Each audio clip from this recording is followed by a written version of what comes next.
SP office অভিযানকে ঘিরে পুলিশের সঙ্গে রীতিমতো ধস্তাধস্তিতে জড়ালেন বিজেপি কর্মী সমর্থকরা। গত 6 জুলাইয়ের বাউরিয়ার ঘটনার প্রতিবাদে রবিবার হাওড়া গ্রামীণ জেলা পুলিশ সুপারের কার্যালয়ে অভিযানের ডাক দেয় হাওড়া গ্রামীণ জেলা বিজেপি।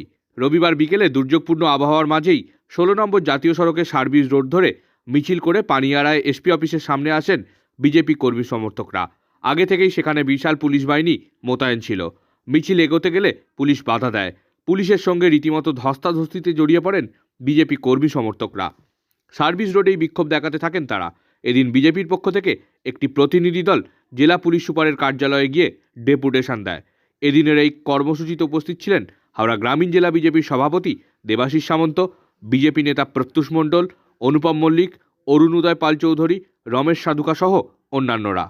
মিছিল বেরিয়েছিল, আমাদের শিব মন্দিরে ইট মেরেছে, আমাদের বিভিন্ন হিন্দুদের ওপর আক্রমণ করেছে।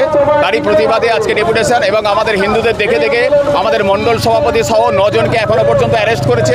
বিভিন্ন ধারা সন্ত্রাসবাদী থেকে রাষ্ট্রদ্রোহী মামলায় তাদের অভিযুক্ত করেছে, এবং বিভিন্ন আমাদের থানাতে শ্যামপুর থেকে, উদয়নারায়ণপুর থেকে, বাগনান থেকে, উলুবেড়িয়া থেকে বিভিন্নভাবে আমাদের মিথ্যে মামলায় ফাঁসানো হচ্ছে। তারই প্রতিবাদে আজকে আমরা এসপি সাহেবের কাছে আমাদের স্মারকলিপি জমা দেবো যে আমাদের দাবি নিরপেক্ষভাবে তদন্ত করা উচিত, যাতে আমাদের কর্মীদের অবিলম্বে ছাড়া হয়। সেই জন্য এই দাবি নিয়ে আমরা ওনার কাছে ডেপুটেশন দিতে এসেছি।